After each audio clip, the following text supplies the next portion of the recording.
Welcome to another video on the channel Exploring Literature with Amy. In today's video, I will be discussing a very important and famous tragedy by William Shakespeare, King Lear, in detail. Before this, I have recorded a video on the biography and works of William Shakespeare. I have recorded act-wise summary of Othello and some important long questions of Othello in my videos. I will give the links in the description box. Go check them out. सबसे पहले King Lear को detail में discuss करने से पहले हम उसके characters को देखेंगे. So have a look on the character list. King Lear जो है वो एक ट्रैजिक हीरो है, एक बूढ़ा किंग है जिसका नाम लेयर है. उसके अलावा इसकी 3 बेटियां हैं, जिनमें से गॉनरिल इसकी सबसे बड़ी बेटी है, रेगन इसकी छोटी बेटी है जो कि दूसरे नंबर पर है, और Cordelia is the youngest daughter among those 3.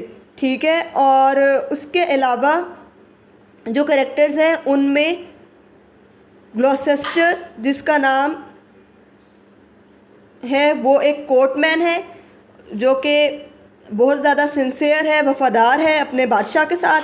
Edmund इसका इलेजिटिमेट बेटा है, और एडगर जो है वो इसका लेजिटिमेट यानी जायज़ बेटा है गॉस्टर का. कैंट जो है वो एक और दरबारी है जो लेयर के यहाँ काम करता है. अल्बानी जो है वो इसकी सबसे बड़ी बेटी गॉनरिल का हस्बैंड है. कॉर्नवॉल जो है वो रेगन्स का हस्बैंड है, और फ्रांस प्रिंस जो है वो कॉर्डेलिया का हस्बैंड है. ये कुछ कैरेक्टर्स हैं जो कि हमें इस प्ले में नज़र आएंगे, और every character has its on importance. चाहे वो कोई माइनर कैरेक्टर हो या मेजर कैरेक्टर हो, कोई प्रोटैगनिस्ट हो, एंटागनिस्ट हो, जो कुछ भी हो. लेकिन आपको पता है, जैसे मैंने आपको पहले भी बताया था, कि शेक्सपियर जो है वो without any reason, without any logic, without any purpose जो है वो कैरेक्टर्स को अपने प्लेस में नहीं डालता. तो ये ही जो उसकी एक पैटर्न है वही उसने अपने इस ट्रेजेडी किंग लियर में भी फॉलो किया है. So every character has his on importance. ठीक है. ये है किंग लियर. इस स्लाइड पर आपको नज़र आ रहा होगा, ये एक इमेज है जो मैंने यहाँ डाल दिया ताकि आप लोगों को कुछ आइडिया हो सके. मज़ीद इन्फॉर्मेशन के लिए अगर आप एक विविड इमेजिनेशन लेना चाहते हैं तो आप जो है किंग लियर पर मूवी भी बन चुकी है, आप वो भी देख सकते हैं. So coming towards the detailed story, detailed explanation of this very play. तो सबसे पहले मैं आपको बताती चलूँ कि किंग लियर एक बूढ़ा किंग है जो कि ब्रिटेन पर हुकूमत करता है, और वो अब जो है अपनी बादशाहत छोड़ना चाहता है क्योंकि वो बहुत बूढ़ा हो चुका है. और उसकी 3 बेटियां हैं, और वो जो अपना किंगडम है, जो अपनी प्रॉपर्टी है, उसको अपनी तीनों बेटियों के दरमियान बराबर तकसीम कर देना चाहता है.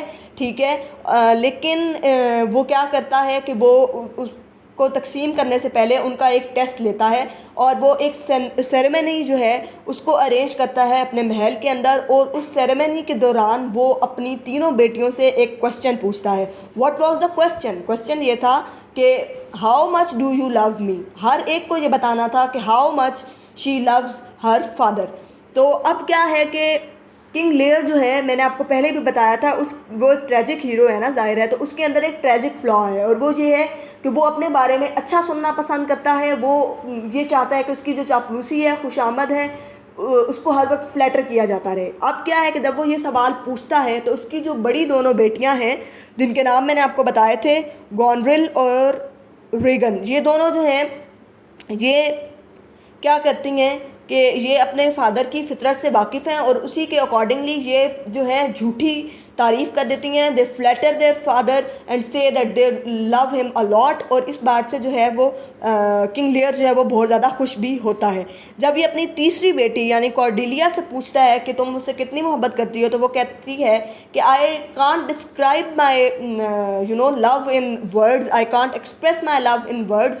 तो कॉर्डेलिया जो कि उसकी फेवरेट डॉटर है, उसको इस बात पर, किंग लेयर को उसकी इस बात पर बहुत ज़्यादा गुस्सा आ जाता है, और वो कहता है कि अच्छा तुम अगर एक्सप्रेस नहीं कर सकती तो you may go from the kingdom, तुम्हें जो है मेरे जो रियासत है उससे निकल जाना चाहिए। और ही बैनिशेस हर, और वो कहता है कि तुम्हें मैं अपनी प्रॉपर्टी से भी जो है वो डिसऑन करता हूँ और मैं तुम्हें कोई भी प्रॉपर्टी जो है वो नहीं दूंगा। उसको वहाँ वो आग कर देता है। अब क्या होता है कि वहाँ दो लोग आए हुए होते हैं, एक है फ्रांस प्रिंस और एक और शख्स। ये दो लोग जो होते हैं ये शादी करना चाहते होते हैं इसकी जो सबसे छोटी बेटी है उसके साथ, जिसका नाम कार्डिलिया है। अब कार्डिलिया से ये शादी करना चाहते होते हैं। जो फ्रांस प्रिंस है ही हैज़ ऑलरेडी कोर्टेड विद कार्डिलिया, तो वो उससे शादी करना चाहता होता है। अब क्या होता है कि जब इनको पता चलता है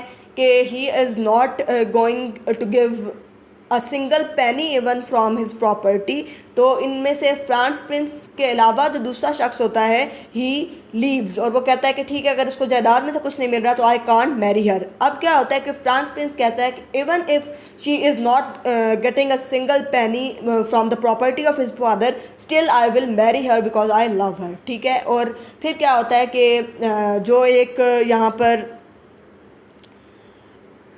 शख्स होता है जिसका नाम है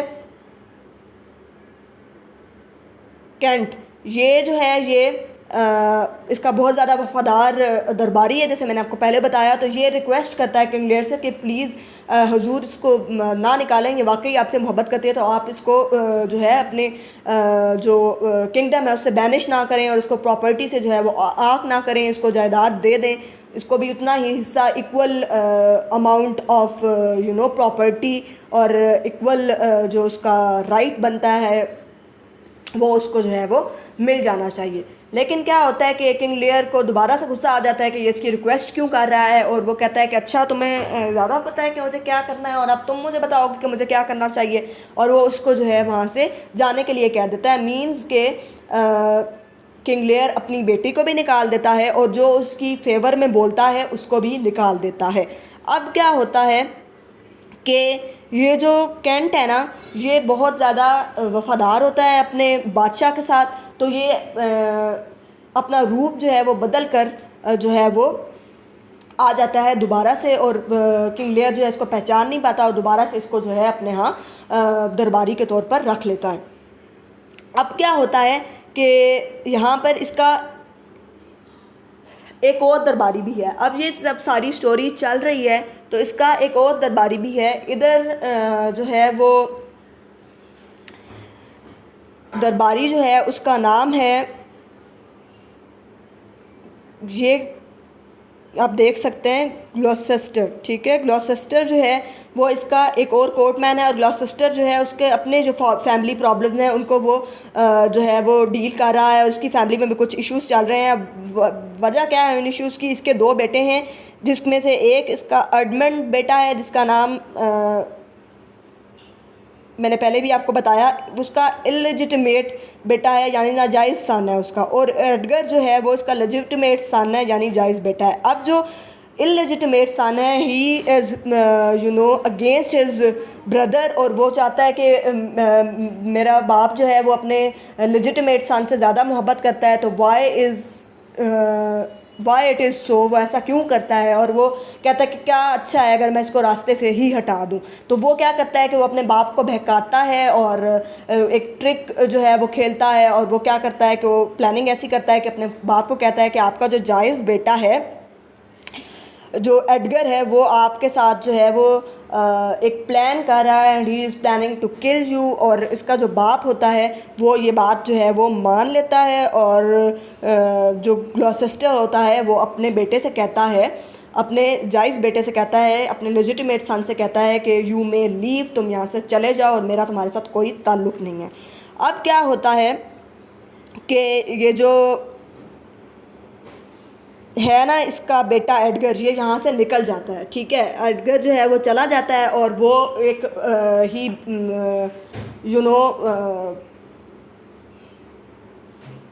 एक जगह पर जाता है, एक हट में जाता है, एक झोंपड़ी में जाकर रहना शुरू कर देता है। And he lives there in the disguise of a poor beggar, और वहाँ पर जाकर वो अपना नाम भी बदल लेता है, उसका नाम होता है पुअर टॉम। अब क्या होता है कि यहाँ तो ये तो हो गई इस छोटी सी फैमिली की स्टोरी। अब किंग लेयर जो है जब वो अपनी बेटी को वहाँ से निकाल देता है और अपनी बाकी बेटियों को जो है वो जायदाद दे देता है, तो उसकी जो बाकी दो बेटियाँ होती हैं उनकी भी शादियाँ हो जाती हैं।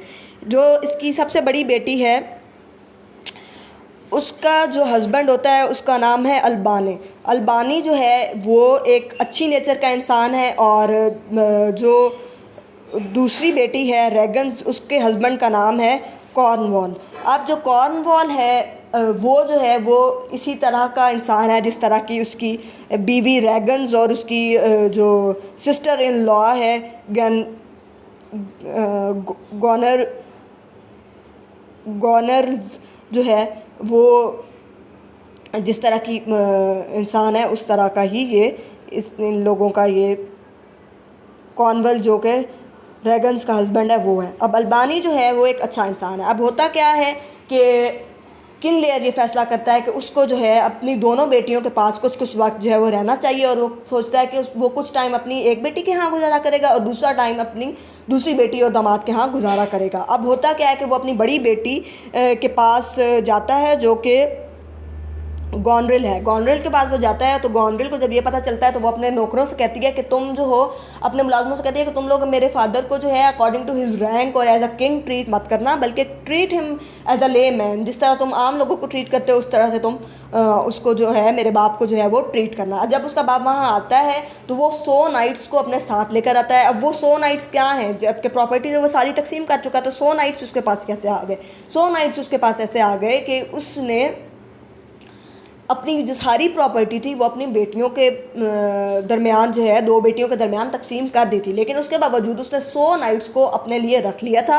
उन 100 नाइट्स के अलावा सारी प्रॉपर्टी वो तकसीम कर चुका है, और 100 नाइट्स को अपने पास रखने का मतलब ये है कि उसको अपनी एक अथॉरिटेटिव होने का एहसास होता रहे, उसको इस बात का एहसास होता रहे कि yes he has the power, उसको इस बात का एहसास होता है कि yes he was the king. तो ये सारी जो चीज़ें हैं, सारी फीलिंग को लेने के लिए वो क्या करता है कि वो अपने 100 नाइट्स जो है वो अपने साथ रख लेता है। अब वो जब वहाँ जाता है अपनी बड़ी बेटी गॉनरिल के यहाँ, तो उसको वहाँ पर पता चलता है कि जी आप ये 100 नाइट्स किधर अपने साथ लेकर आ रहे हैं भाई, आप यहाँ पर 50 नाइट्स तो अपने साथ रख सकते हैं, इससे ज़्यादा की आपको परमिशन नहीं है। अगर यहाँ रहना है तो 50 नाइट्स रखो, अदरवाइज़ यहाँ से जाओ। अब क्या होता है कि वो जो है कहता है कि अच्छा तुम तो मेरे साथ बहुत ज़्यादा लव जो है वो एक्सप्रेस कर रही थी एंड यू लव मी, तो अब क्या हो गया? वो उसको कहती है कि नहीं जी आप यहाँ से जा सकते हैं, अगर आप 50 नाइट्स जो है वो कम नहीं कर सकते तो you may go from here. अब क्या होता है कि वो बड़ा जो है उसको बुरा लगता है, और वो कहता है कि अच्छा वो इस डिसओबीडियंस के बाद जो है अपनी छोटी बेटी जो होती है जिसका नाम है रॉगन, वो रेगन के पास जाता है, और रेगन को ऑलरेडी जो है एक लेटर के थ्रू इन्फॉर्म कर चुकी होती है उसकी बड़ी बहन के, जिसका नाम गॉनरिल है, वो उसको इन्फॉर्म कर चुकी होती है कि पिताजी जो हैं, जो फादर हैं, वो अब तुम्हारी तरफ आ रहे हैं। तो वो कहती है कि अच्छा, जब उसके फादर आते हैं तो वो भी उनको जो है वो डिसओबे करती है, और वो कहती है कि अच्छा आपको जो मेरी बड़ी बहन है उसने तो आपको अपने साथ 50 नाइट्स रखने की इजाज़त दे दी थी, लेकिन my condition is that if you want to live over here you have to obey my condition, and that condition is कि आपको अपने साथ 25 नाइट्स रखने की इजाज़त होगी। यानी वो तो 50 कह रही थी, वो उसमें से भी आधे कम कर देती है, और कहती है कि वो तो आपको 50 की इजाज़त दे रही है, अगर आप मेरे साथ नहीं रहना चाहते तो आप जाएं और 50 नाइट्स लेकर उसके साथ रह लें। तो वो भी उसको बड़ा डिसओबे करती है, और वहाँ से वो मायूस होकर निकल पड़ता है। अब क्या होता है कि उसको यहाँ पर आकर जो है वो रियलाइज़ होता है कि उसने अपनी बेटी के साथ जो है वो गलत कर दिया, और शायद उसने गलत डिसीजन ले लिया अपनी सबसे छोटी बेटी को अपने किंगडम से बैनिश करके, उसको अपनी प्रॉपर्टी से डिसऑन करके, और फिर वो जो है वो इनसेन हो जाता है, और इनसेनली जो है वो वहाँ से जो है वो चला जाता है एक हट की तरफ। अब क्या होता है कि उसके साथ उस वक्त उसका एक जो दरबारी है जो अपना रूप बदल कर वहाँ पर रह रहा था, जब उसको निकाल दिया था किंग लेयर ने, तो वो कैंट था। कैंट जो है उसके साथ होता है, और कैंट और वो जो है वो एक स्टॉर्म को फेस करते हैं, और उसके बाद वो जो है मुख्तलिफ़ जगहों से होते हुए वो एक झोंपड़ी में जाकर जो है वो पनाह ले लेते हैं, और वहाँ पर जाकर रहना शुरू कर देते हैं। अब क्या होता है कि वो जो झोंपड़ी है वो वहाँ पर रहना शुरू कर देते हैं, और वो झोंपड़ी बेसिकली है किसकी? वो झोंपड़ी है जो टॉम है, यानी जो इसका बेटा है, ग्लॉसेस्टर का जो बेटा है वो जो है एडगर, वो जो अब who is living in the disguise of Tom, poor Tom, वो उसकी झोंपड़ी है। अब क्या होता है कि जब वो वहाँ पर रहना शुरू कर देते हैं, अब जब इसका जो दूसरा दरबारी है जिसका नाम ग्लॉसेस्टर है, जब इसको पता चलता है कि इसकी जो बेटियां हैं किंग लियर की, उसने बहुत ज़्यादा बुरा ट्रीट किया है, तो वो क्या करता है कि वो कहता है कि हाँ मैं जो हूँ, मैं सेफ़्टी के लिए, इसकी सेफ़्टी के लिए जो है कुछ करता हूँ, किंग लेयर की सेफ़्टी के लिए। अब वो वहाँ से जब ये पैगाम जो है ना वहाँ पहुँच जाता है महल के अंदर भी। अब क्या होता है कि ग्लॉसेस्टर जो है वो तो अपना काम करना चाह रहा होता है, और वो जो है वो पूछना चाह रहा होता है कि वो किस तरह से सेव कर सकता है। उनके बारे में पूछते पुछाते जो है वो वहाँ उसी झोंपड़ी में जो है वो पहुँच जाता है। बल्कि उससे भी पहले क्या होता है कि वो जब उसको ये सारा कुछ वो करना चाह रहा होता है, तो उस वक्त ऑलरेडी एक डुअल हो चुकी होती है एडमंड और एडगर के दरमियान, और बचता कौन है, जो कि लेजिटिमेट सन है एडगर, वो बच जाता है और एडमंड जो है उसको मार देता है। एडमंड जो है वो मारा जाता है। अब एडमंड मारा गया तो एडमंड जो है उससे पहले क्या करता है, उससे पहले एडमंड जो है वो वहाँ पर रह रहा होता है, और जब उसको पता चलता है कि हाँ ये हेल्प करने वाला है किंग लेयर की, तो वो जो है उसको पकड़ लेता है, और वो लोग जो हैं उसको क्या करते हैं कि उसको उसकी आंखें जो हैं वो निकाल देते हैं, और उसको दे मेक ब्लाइंड और he can't see anything now. और वो फिर जो है वो क्या करता है कि वो वहाँ से चलता जाता है, और एट द एंड वो पहुँचता है उसी हट में जहाँ पे उसका बेटा in the guys of Tom जो है वो डिस्गाइस ऑफ टॉम रह रहा होता है। तो अब उसको लेकिन नहीं पता होता कि ये मेरा बेटा है, क्योंकि वो देख ही नहीं सकता होता, और उसको बस याद नहीं होता, कुछ भी नहीं उसको पता होता, और वो यही समझता है कि हाँ ये कोई शख्स टॉम है जिसने मुझे भी जो है वो पनाह दे दिया। अब ये तीनों जो हैं ये जब यहाँ पे पहुँचते हैं, इकट्ठे होते हैं, तो ये लोग एक सेफ़र जगह पर जो है वो मुंतकिल हो जाते हैं। अब यहाँ क्या होता है कि ये जो इसकी दोनों बेटियाँ हैं ना, जनरल और रेगन, ये दोनों जो हैं ये प्लान करती हैं कि हमें जो है वो अपने बाप के मतलब ख़िलाफ़ होती हैं, ज़ाहिर है। तो अब क्या होता है कि ये जो बड़ी बेटी है ना, इसका जो हस्बैंड है वो तो ज़िंदा रहता है, लेकिन जो छोटी बेटी है उसका हस्बैंड जो है उसकी डेथ हो जाती है। अब क्या होता है कि ये जो इसका इलेजिटिमेट सन है ना एडमंड, हाँ जी, जो एडमंड है ना इसका इलेजिटिमेट सन, वो क्या होता है कि ये उससे ये जो दोनों बड़ी बेटियां हैं किंग लेयर की, जनरल और रेगन, ये मोहब्बत करती होती हैं। अब और ये ऐसा कोई कनिंग किस्म का इंसान होता है और ऐसा प्लॉटर होता है कि ये क्या होता है, ये दोनों को ही एट अ टाइम धोखा दे रहा होता है कि yes I love you and yes I love you. इन दोनों से एक ही टाइम पर ये जो है वो अपना लव जो है वो जिता रहा होता है उनको, ठीक है। अब क्या होता है कि अब जब इसके हस्बैंड की डेथ हो जाती है ना, यानी कि जब डेथ हो जाती है रेगन्स के हस्बैंड की, कॉर्नवॉल की, तो वो ये चाहती होती है कि इसकी शादी इस इलेजिटिमेट सन एडमंड से हो जाए।